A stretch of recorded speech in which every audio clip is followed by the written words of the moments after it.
ये हरा भरा खूबसूरती जो आप देख रहे हैं, ये काशी हिंदू विश्वविद्यालय के कृषि अनुसंधान परिक्षेत्र में स्थित है। यहाँ पर बड़े संख्या में लोग, खासकर बीएचयू से जो जुड़े हुए हैं, बनारस हिंदू यूनिवर्सिटी से जो जुड़े हैं, वो यहाँ टहलने आते हैं। जो अपने स्वास्थ्य के प्रति बहुत ही ज़्यादा गंभीर दिखते हैं, वहाँ टहलते हैं और इस प्रकृति के आनंद के साथ साथ अपने स्वास्थ्य को भी बनाए रखते हैं।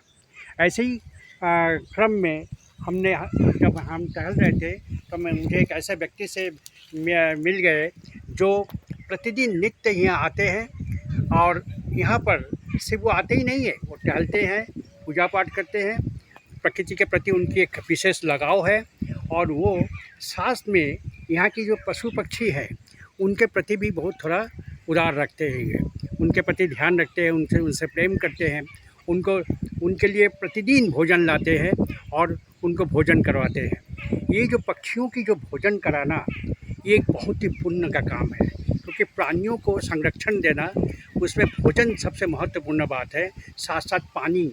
और सबसे बड़ी बात ये है कि ये जो वीडियो हम बना रहे हैं, उनको देख के हम उनसे भी वो पूछेंगे। वो हमारे काशी निवासी है, वर्तमान में रामनगर में रहते हैं और उनका व्यवसाय है, अपने व्यवसाय को चलाते हैं, लेकिन एक अच्छे इंसान है, साथ साथ धार्मिक इंसान है और धर्म के आधार पर वो इन सब कामों को कर रहे हैं। ये एक बहुत ही अच्छी काम है और मेरा जो वीडियो उनसे बनाने का मुख्य तात्पर्य है कि इस तरह के कामों को लोगों तक पहुंचाएं, कि लोग भी उनसे इंस्पायर हो और वो स्वयं इस काम में लिप्त हो। चलिए आइए हम विनोद जी से कुछ बातें करते हैं। ऐसे अब बोलो तुम। आपका नाम विनोद सेठ है, आप इस समय रामनगर निवासी हैं और एक अच्छे परिवार से आपका एक छोटा सा परिवार है, बढ़िया परिवार है, संपन्न परिवार है। लेकिन संपन्नता मतलब नहीं कि मैं अपने तक संपन्न सीमित रहूं, उस संपन्नता को लोगों में बांटना, लोगों के साथ मिल के रहना, या इनकी एक अच्छा दिनचर्या है। और ऐसे प्रक्रम में ये व्यक्ति बहुत ही सामाजिक है। हमने भी इनसे बातें किया। चलिए उनसे कुछ प्रश्न हम पूछते हैं और उनके बारे में कुछ पता लगाते हैं। आपका नाम क्या है? दादा, हमारा नाम विनोद कुमार सेठ है। अच्छा विनोद जी, आप यहाँ प्रतिदिन आते हैं? हाँ दादा, मैं यहाँ प्रतिदिन आता हूँ, काफ़ी दिनों से आता हूँ। अच्छा। और यहाँ पर थोड़ा मुझे धर्म अध्यात्म के प्रति बहुत लगाव है और पर्यावरण के प्रति भी बहुत आस्था है। मैं यहाँ पर काफ़ी दिन से, यानी कि आप स्वास्थ्य के प्रति बड़ी गंभीर बहुत अधिक, और काशी हिंदू विश्वविद्यालय से हम लोग का शिक्षा दीक्षा हुआ है। अच्छा, यहीं से आप जुड़े हुए हैं? हम लोग बीएचयू से आपने पढ़ाई करा है? हम लोग यहीं से पोस्ट ग्रेजुएट किए हैं। अच्छा, यहीं से जुड़े हुए हैं? हाँ, यहीं से जुड़े हुए हैं और थोड़ा सा अध्यात्म के प्रति हमारी थोड़ा अधिक रुचि है। अच्छा। मैं यहाँ लगभग काफ़ी देर तक घंटों बैठ कर यहाँ पर अपना, यानी कि मालवीय जी का जो प्रभाव है वो आपके ऊपर है, क्योंकि मालवीय जी भी भाई उनका यही इतनी बड़ी जो विरासत वो बनाए हैं, ये लोगों के लिए बनाए हैं। आप भी उसी तरीके से उदार होके पशु पक्षियों को अपना भोजन दे रहे हैं, हम आपसे संरक्षण दे रहे हैं। क्योंकि ये महामना का आंगन है। हाँ। और हम लोग महामना के शिष्य हैं, उनके प्रोडक्ट हैं, तो तो निश्चित रूप से उनका भी बहुत। अच्छा, ये बात बताइए, ये जो आप खिलाते हैं पशु पक्षियों को, उससे आपको क्या अनुभव होता है? दादा, ऐसा है कि हमें लगता है कि आदमी को तो कहीं भी खा सकते हैं, उनको कोई भी जो इच्छा करे बना के खा लेंगे, मान लेंगे, मगर इन पंछियों को तो कोई नहीं देखा। अच्छा। ये तो अपने से कुछ कर नहीं पाएंगे। अच्छा। तो हमें लगता है कि जो चीज़ कभी इनको अच्छा लगे, जैसे नमकीन अच्छा लगे या कुछ लगे, या गुड मॉर्निंग, देखिए ये गुड मॉर्निंग है, अच्छी नमकीन है, तो इनको हम खिलाते हैं। प्रतिदिन आप आते हैं? प्रतिदिन खिलाते हैं। अच्छा। बहुत अच्छा लगता है, पंछियों के बीच में बैठकर हमें बहुत सुकून महसूस होता है। अच्छा, लगता है कि हम प्रकृति से बात कर रहे हैं। कब से आ रहे हैं आप? हम दादा काफी दिनों से यहाँ, लगभग कई सालों से आ रहे हैं। अच्छा, यहाँ से जुड़े हुए हैं? काफी सब तो जुड़े हैं। ये जो आनंद प्रतिदिन पंछी को चिड़िया, मतलब जो भी है उसको करते हैं, खिलाते हैं। तो जब यहाँ से चलते हैं तो आपके अंदर कोई परिवर्तन सा महसूस होता है? दादा, बहुत आत्मिक सुकून इतना मिलता है कि जिसका कोई वर्णन नहीं कर सकता। इससे इतना सुख मिलता है, इतना सुख मिलता है कि लगता है कि हम कुछ अच्छा काम करके जा रहे हैं। अच्छा। और जब आते हैं तो देखिए, आप तो देखे होंगे कि काफ़ी, हम जैसे ही कैंपस में आते हैं यहाँ पर, तो काफी पक्षी हमको देखकर यहाँ आ जाते हैं। अच्छा, आपके पास आ हाँ, जाते हैं। चहचहाने वो मैं भी लगते देख रहा हैं। हूँ कि आपके उन्हें पास लगता है कि वो हाँ। वो हमारा इंतजार कर रहे हैं। इंतजार कर रहे हैं जी। और बड़े संख्या में सब आते हाँ, हैं काफी और संख्या में अलग आते अलग हैं। किस्म के पक्षी भी आते हाँ, हैं, हाँ, सब एक साथ मिलके खाते हाँ, हैं। हाँ, गौरैया है, बहुत सा पक्षी है। विनोद जी, ये तो बहुत बढ़िया काम में आप लगे हुए हैं और ये काम बहुत लोगों को करना चाहिए और मेरा वीडियो का बनाने का मुख्य तात्पर्य यही है कि ये लोगों तक पहुँचे। आप जैसे लोगों के साथ लोगों को जुड़ना बहुत ज़रूरी है और इसी प्रकार दादा यहाँ आने से बहुत अच्छा हुआ। देखिए आप जैसे महापुरुष से हमारा मुलाकात हो गया, दादा है और ये ये हमारे नंदू भाई हैं। तो गाइज मैं बताना चाहूँगा कि सर बीएचयू के प्रोफेसर है। सर आप अपना इंट्रोडक्शन दीजिए एक बार। डॉक्टर राहुल भट्टाचार्य जी, और बताइए सर। और मेरा भी एक नित्य कर्म में मैं इस बनारस हिंदू यूनिवर्सिटी को टहलता हूँ, घूमता रहता हूँ।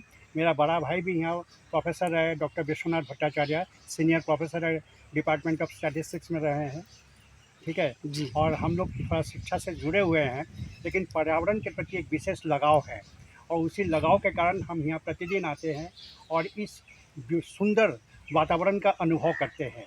आइए हम आज प्रतिज्ञा लें कि हम ज़्यादा से ज़्यादा वृक्ष लगाएं और अपने इस धरती को हरा भरा करें वाह। और उस हरा भरा धरती में निश्चित है कि जो प्राण वायु है उसको हम भरपूर उसका ग्रहण करें और सारे रोगों से दूर रहें। आज अधिकतर रोगों का मुख्य कारण है ऑक्सीजन की कमी होना और ये ऑक्सीजन को चलिए हम लोग सब मिल के पूरा करें और हम लोग खूब पेड़ लगाएं।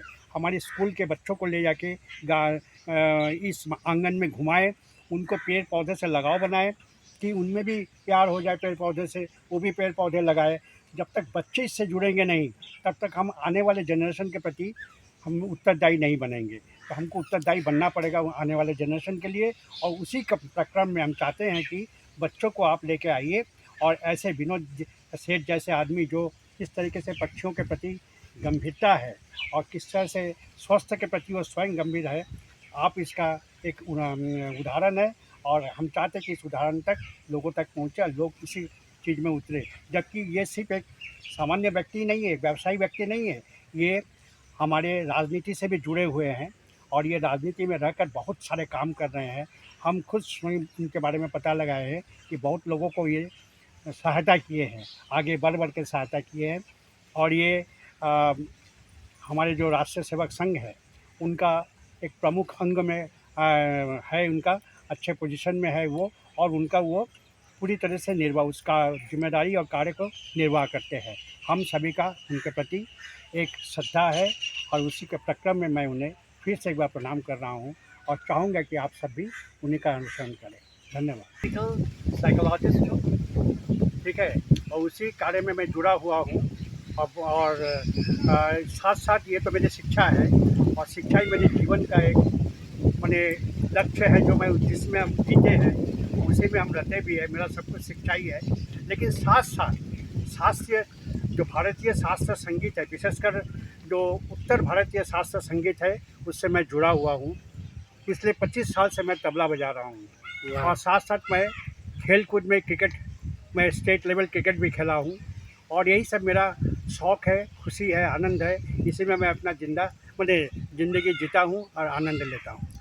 सर और आप तो देश के बाहर भी कई कंट्री में पढ़ा चुके हैं। हम स्पेन में गए थे बहुत दिन तक, लंबा वहाँ पर रह के मैंने कई देशों को गया, वहाँ पर मैंने अपना लेक्चर्स भी दिया, विजिटिंग लेक्चर्स भी दिया।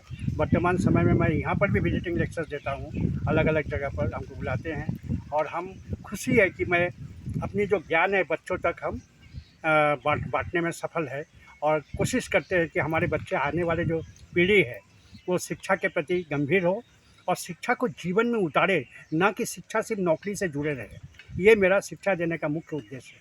बहुत बहुत धन्यवाद सर, आपको आपने समय दिया।